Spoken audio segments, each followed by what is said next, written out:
आगामी अभी दीपावली, काली पूजा, छठ और फिर गुरु नानक जयंती का पर्व त्यौहार आना है, उसको लेकर के बैठक की गई, तैयारियों की समीक्षा की गई।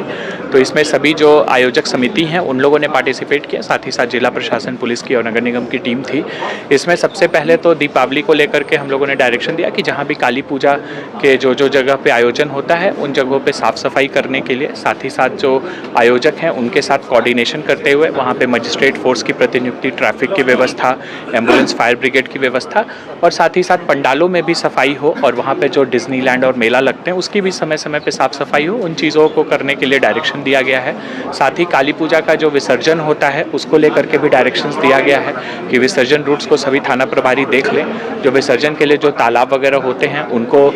चिन्हित करते हुए वहाँ भी साफ सफाई कराएं, लाइट्स की व्यवस्था रखें और उनके साथ कोऑर्डिनेशन करते हुए समय पे विसर्जन कराएं, कोई रूट में परिवर्तन वगैरह नहीं हो पूर्व के समय से।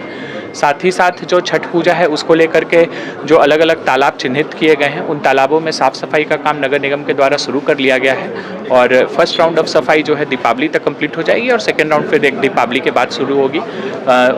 हम लोगों ने सभी तालाबों को 3 कैटेगरी में डिपेंडिंग अपॉन कि वहाँ पे कितना क्राउड रहता है और वहाँ पे पानी वगैरह को लेकर क्या डेंजर है उसमें कैटेगराइज कर रहे हैं और उसके हिसाब से एनडीआरएफ, एसडीआरएफ, गोताखोर, बोट और जो रेस्क्यू मैकेनिज्म होता है उसको हम लोग इन प्लेस कर रहे हैं। तालाबों में बैरिकेडिंग करने के लिए भी कहा गया है, साफ सफाई के लिए कहा गया है, प्रकाश की व्यवस्था करने के लिए कहा गया है। साथ ही साथ नगर निगम से अनुरोध किया गया है कि जितने भी हमारे जो बिजली के जो हैं खराब हो चुके लाइट्स, स्ट्रीट लाइट्स वगैरह हैं उन सभी को भी छठ के पूर्व ठीक करा लें। तो ये सभी चीज़ों के बारे में चेंजिंग रूम वगैरह की व्यवस्था करने के लिए आयोजक कहा गया और साथ ही अगर कहीं पे कोई गैप होता है तो उसको नगर निगम, जिला प्रशासन पूरा करने की कोशिश करेगी। और साथ ही साथ जो गुरु नानक जयंती है उसमें जो प्रोग्राम होना है उसको लेकर के भी डायरेक्शंस दिए गए हैं। उन्होंने अपने जो अलग अलग उनका प्रोग्राम है उसको उन्होंने बताया है कि 14 तारीख और 15 तारीख को किया जाएगा। तो उसमें भी जो फोर्स मजिस्ट्रेट डेपुटेशन है, ट्रैफिक की व्यवस्थाएँ हैं, साफ़ सफाई है, उन सभी को लेकर के चर्चाएँ हुई हैं और कुछ एक अलग अलग लोकेशंस पे जो कमियां हैं उसके बारे में भी लोगों ने बताया है। तो उन लोकेशंस पे हमारी टीम जाकर के उन कमियों को दूर कर लेगी समय।